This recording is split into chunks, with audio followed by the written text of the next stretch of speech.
Start. Modal verb may, might and must. इन तीनों का यूज बहुत ही कंफ्यूजन भरा होता है जब हम संभावना व्यक्त करते हैं। तो मैं आपको एकदम क्लियर कर दूंगा इन तीनों को यूज को, आप सही सेंटेंस में सही यूज करेंगे इन तीनों का, ठीक है। और इसके अलावा मैं आपको बताऊंगा मे और माइट और मस्ट के बारे में, आपको जानकारी भी दूंगा इनके अदर यूज क्या होते हैं। तो सबसे पहले हम वर्ड लेते हैं मे, जो कि मॉडल वर्ब है। टू आस्क और give permission, a formal use. एक औपचारिक रूप से आज्ञा या आज्ञा देने के लिए या कुछ लेने के लिए। मे आई यूज योर पेन, क्या मैं आपकी कलम इस्तेमाल कर सकता हूं। मे आई कम इन सर, क्या मैं अंदर आ सकता हूं sir. May we sit down, क्या हम बैठ सकते हैं। You may go home now, तुम अब घर जा सकते हो। यू मे ट्राई अगेन, तुम दोबारा प्रयास कर सकते हो।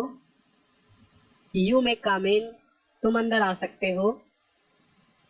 यू मे गो आउट, तुम बाहर जा सकते हो। तो हम इसमें से एक सेंटेंस लेते हैं एग्जाम्पल के लिए, आपको समझा दूं। कैन और मे में डिफरेंट पहले बता दूं। जैसे कि ये सेंटेंस है, मे आई कम इन सर। तो जहां पर आप किसी को रिस्पेक्ट दे रहे हैं, जैसे कि आपका बॉस है, आपका कोई टीचर है, उसे रिस्पेक्ट के साथ आपको बोलना है, तो आप वहां पर मे का यूज करेंगे, ना कि कैन का। अगर कैन का यूज करेंगे तो आप उसे, इसका मतलब अपनी क्षमता, एबिलिटी बता रहे हैं, योग्यता। तो आप कैन का यूज नहीं करेंगे, वो गलत हो जाएगा। आप जिसे आदर दे रहे हैं तो उसके लिए मे का यूज करेंगे। आपके सर हो सकते हैं और बॉस हो सकते हैं, आपके पेरेंट्स हो सकते हैं जिनका आप आदर कर रहे हैं, ठीक है। और कैन का यूज जब आप करेंगे तो उसके लिए आप दिखाते हैं कि जैसे अपने दोस्तों से आप बातचीत करते हैं, कुछ भी मजाक या कुछ भी बात कर लेते हैं, उनसे फ्रैंकली रहते हैं, तो आप वहां पर कैन का यूज कर सकते हैं। लेकिन अगर आप वहां पर भी मे का यूज करेंगे तो कोई गलत नहीं है, आप उन्हें आदर दे रहे हैं, इज्जत दे रहे हैं उन्हें, ठीक है। तो उम्मीद कर रहा हूँ आपको मे के यूज के बारे में पता चल गया, कैन और मे में अंतर पता चल गया। देखिए अब सेकंड यूज देखते हैं। टू एक्सप्रेस अ विश और प्रेयर, इच्छा व्यक्त या प्रार्थना करने के लिए। ये ऑप्टेटिव सेंटेंस में मे का यूज होता है। आप चैनल पर जाके ऑप्टेटिव सेंटेंस देख सकते हैं मेरे ही चैनल पे। तो देखिए, मे यू लिव लॉन्ग, आप दीर्घायु हो। मे गॉड हेल्प यू, भगवान आपकी मदद करे। May you attain your desired goal, आप अपने वांछित लक्ष्य को प्राप्त करें।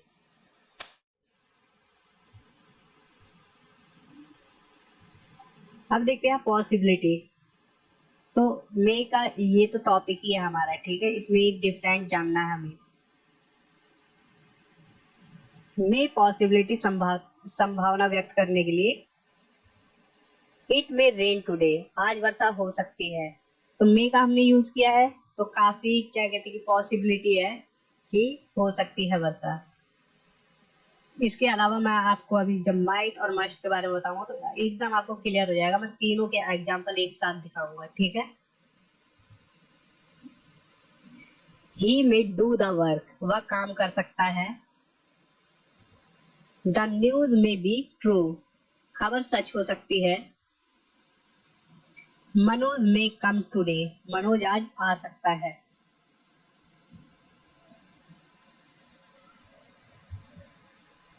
और देखिए, इमेजिनेशन इन द पास्ट, मे का यूज इसमें जब होता है तो इसमें भी काफी कंफ्यूजन होती है, आपको इससे क्लियर हो जाएगी, क्योंकि इसमें फ्यूचर की तरह सेंस आता है लेकिन होती पास्ट की बात है। देखिए, subject may have, plus verb की थर्ड फॉर्म स्ट्रक्चर है। ही मे हैव डन इट, शायद उसने यह किया होगा। तो यहाँ पर मे का यूज हुआ है, हैव लगा है, फिर वर्ब की थर्ड फॉर्म है, शायद उसने ये किया होगा, फ्यूचर का सेंस आ रहा है, लेकिन ये पास्ट की बात हो रही है कि शायद उसने ये किया होगा, उससे ये गलती हो गई होगी, कुछ भी, ठीक है। जैसे कि आप किसी अपने दोस्त से पूछते हैं कि मनोज कहाँ है, तो वो कहता है मनोज सो रहा होगा, है ना, पास्ट में, मतलब कि सो रहा होगा।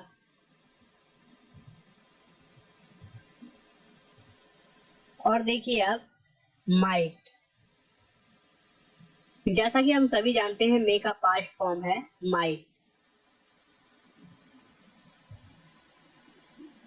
प्रेजेंट, पास्ट, फ्यूचर तीनों में संभावना व्यक्त करने के लिए हम माइट का यूज कर सकते हैं और मे का भी कर सकते हैं। ये नहीं है कि खाली माइट का, है ना। तो देखिए, ही माइट कम टुमारो, वह कल आ सकता है। Manoj has teased Sunita, she might complain to the principal. Manoj Sunita को परेशान किया है, या मनोज ने सुनीता को परेशान किया है, वह प्रधानाचार्य से शिकायत कर सकती है। जब आप पास्ट में संभावना व्यक्त करें तो मैं कहूंगा कि माइट का ही इस्तेमाल करें। तो स्ट्रक्चर कुछ इस प्रकार से बनेगा, subject plus might have plus verb की third form. The accident might have been averted, दुर्घटना टल सकती थी। He might have waited for us, वह हम लोगों का इंतजार कर सकता था। तो ऐसे वाक्यों के लिए आप हमेशा माइट का इस्तेमाल करें, आप कंफ्यूज नहीं होंगे फिर। देखिए कॉम्प्लेक्स सेंटेंसेस पे माइट का यूज, मतलब मिश्रित वाक्य। He worked hard so that he might succeed, उसने कठिन परिश्रम किया ताकि वह सफल हो सके।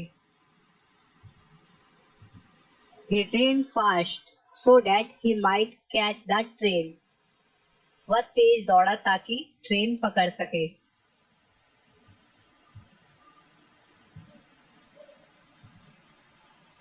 अब देखिए इनडायरेक्ट स्पीच में मे को माइट में बदल देते हैं, मतलब माइट का यूज होता है इनडायरेक्ट स्पीच में। Manoj told me that he might go home, Manoj ने मुझे बताया था कि वह घर जा सकता है। He told me that he might come with me, उसने मुझे बताया था कि वह मेरे साथ आ सकता है।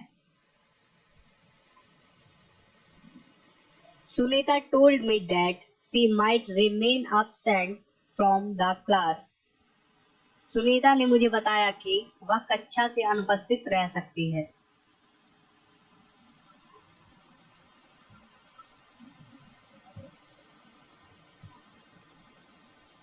अब फ्यूचर के लिए देखिए माइट का use. If I get money I might go to England, अगर मुझे पैसा मिले तो मैं इंग्लैंड जा सकता हूँ। यहाँ से आप सेंटेंस बनाएंगे, ये हो तो मैं ये कर सकता हूँ।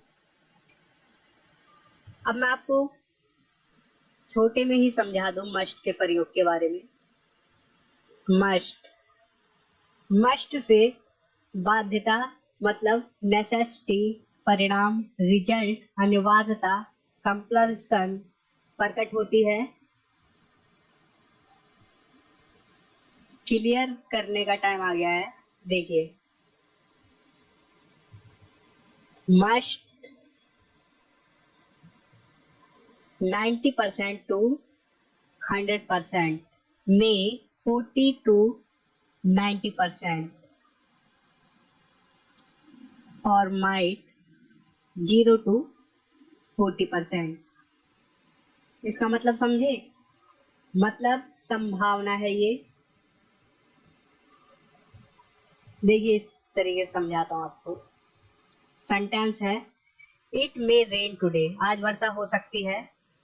यहाँ पर मे का यूज हुआ है तो 40 से 90% वर्षा हो सकती है, इतनी संभावना आप जाहिर कर रहे हैं। अगर आप कहते हैं इट माइट रेन टुडे, इसका मतलब है 0 से 40% आपको भरोसा है, आप अनुमान लगा रहे हैं कि वर्षा हो सकती है। और इस प्रकार से बनाएंगे इट मस्ट रेन टुडे, आज जरूर वर्षा होगी। तो आप 100% इस पे डन है कि वर्षा होगी तो होगी ही, और बाकी तो नेचर के ऊपर है, आप इसमें 100% डन नहीं हो सकते, लेकिन सेंटेंस बना सकते हैं। तो जिस भी चीज को आपको 100% डन है और संभावना व्यक्त करना चाहते हैं, तो आप इस रूल के हिसाब से संभावना व्यक्त कर सकते हैं। अगर 100% है तो मस्ट का यूज करें, अगर मिडल में है मतलब कि हो भी सकता है नहीं, मतलब कि हो भी सकता है नहीं भी, 40 से 90%, मे का यूज करें। और अगर आपको लगता है कि नहीं होगा ये लेकिन हो भी सकता है, तो 0 से 40%, तो आप माइट का यूज करें।